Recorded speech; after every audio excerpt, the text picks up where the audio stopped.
kama nilivyokuambia, yani leo mtaa kwa mtaa tunapita kuhakikisha unajisajili kuelekea Betika Mbeya Tulia Marathon na mipango mingine inakuwa ni mizuri kabisa kama kawaida. Mambo vipi? Poa za wewe. Shwari. Shwari kabisa. Nani jina letu vile? Linda Samil. Au sio? Au Linda Fashion. Safi Linda. Umejipata mama. Tambo. Nipo. Umejisajili kilomita ngapi vile?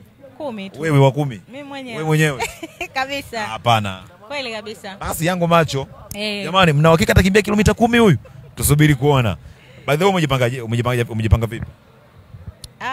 Mimi cha kwanza sina cha kujipanga kwa sababu kuachana na fashion hichi ndo kitu changu pendwa, mbio. Kwa hiyo nishazoea hivi vitu, nishavizoea na hapa nimetoka kwenye mashindano juzi da. Kwa hiyo mimi kilomita 10 kwangu ni chache sana kwa sababu tu nimetoka kwenye mashindano, that's why nimechukua 10. Lakini mimi sina hata muda wa kujipanga, mimi ni mbio tu. So tunaenda kurefresh au kungangania ushindi wa kuchukua kilomita 10 hizo?